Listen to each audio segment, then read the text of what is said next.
Best ಲೈಫಿಗೆ ಅಥವಾ ನಾವು ಅಂದುಕೊಂಡ ಲೈಫಿಗೆ 5 ಸೂತ್ರಗಳೇನು?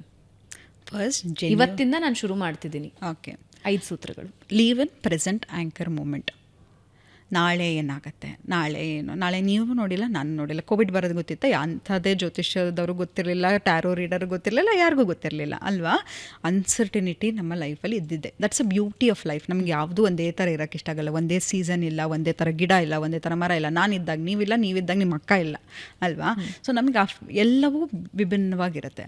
First understand. ಈ ಸೆಕೆಂಡ್ ನಾನು ಭಾವನಾ ಹತ್ರ ಮಾತಾಡ್ತಿದ್ದೀನಿ ಅಂದರೆ ಭಾವನಾ ಹತ್ರ ಮಾತಾಡ್ತಾ ಇದ್ದೀನಿ, ಹಲ್ಲುಚ್ತಿದ್ದೀನಿ ಅಂದರೆ ಬರೀ ಹಲ್ಲುಚ್ತಾ ಇದ್ದೀನಿ. Don't let your mind wander.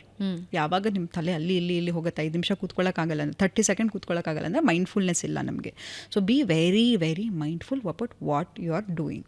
Okay, next learn to appreciate every small things. ಅಮ್ಮ ಅಡುಗೆ ಮಾಡಿದ್ರು ಅಪ್ರಿಷಿಯೇಟ್ ಮಾಡ್ತಾ ಹೋಗಿ. ಬಾಸ್ ಹೋಗಿದ್ರೆ, ಕೆಲ್ಸಕ್ಕೆ ಹೋದಾಗ learn to appreciate the beauty of nature ಅಲ್ವಾ.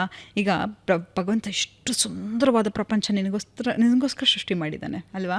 ಎಲ್ಲ ಕಡೆ ಬ್ಯೂಟಿ ಇದೆ. ಒಂದು ಗಿಡ ಆಗಿರಲಿ, ಮರ ಆಗಿರಲಿ, ಬೆಟ್ಟ ಆಗಿರಲಿ, ಗುಡ್ಡ ಆಗಿರಲಿ, ವ್ಯಕ್ತಿಗಳಾಗಿರಲಿ, ಎಲ್ಲವೂ ತುಂಬಾ ಅದ್ಭುತವಾಗಿ ಭಗವಂತ ಸೃಷ್ಟಿ ಮಾಡಿದ್ದಾನೆ. ಅದನ್ನು ಅಪ್ರಿಷಿಯೇಟ್ ಮಾಡಲಿಕ್ಕೆ ಶುರು ಮಾಡು. That's how universe will align to you.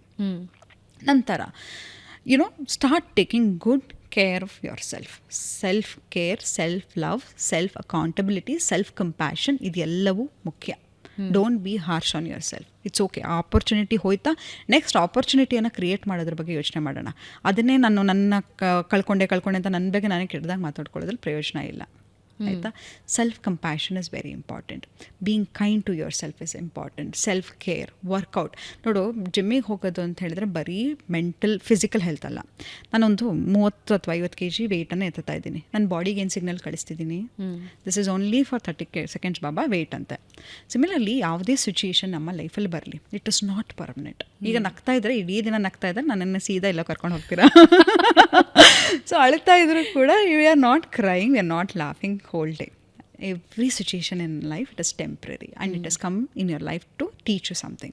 So ಯಾವುದೇ ಸಿಚುಯೇಷನ್ ನಿಮ್ಮ ಲೈಫಲ್ಲಿ ಇದ್ರೂ ಕೂಡ ಅಂಡರ್ಸ್ಟ್ಯಾಂಡ್ ಯಾಕೆ ಬಂದಿದೆ ಅಂತ. And physical activity is very important because body and mind works hand in hand ಆಯಿತಾ.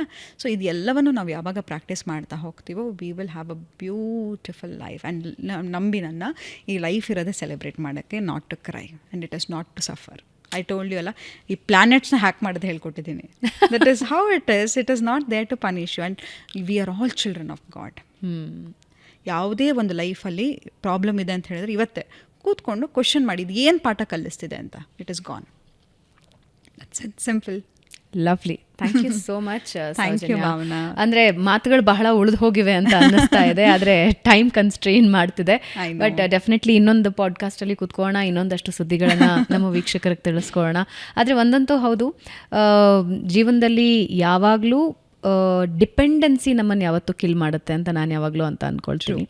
ಯಾವಾಗ ನಾವು ಗಿವರ್ಸ್ ಆಗಬೇಕು ಅಂತ I always believe. You don't believe in it too much ಅಲ್ಲ? Givers also need a receiver. Giver and giver, they make a beautiful relationship. But always giving is not good. Always giving is not good. Not at all. Great. And ecosystem, it is dependable. Okay. Always. ಈಗ ನೋಡಿ, what is that? Darwin's theory ಅನ್ಸುತ್ತೆ. It says it is all dependable. Everything is dependable ಅಲ್ವಾ. ನಮ್ಮ food chain ಕೂಡ we are depending on someone. We are not independent. Okay, wonderful having you. ಇನ್ನೊಂದು ಪಾಡ್ಕಾಸ್ಟ್ನಲ್ಲಿ ಇನ್ನಷ್ಟು ಸುದ್ದಿಗಳನ್ನು ನಮ್ಮ ವೀಕ್ಷಕರಿಗೆ ತಿಳಿಸ್ಕೊಳ್ಳೋಣ. Thank you so much. Thank you so much.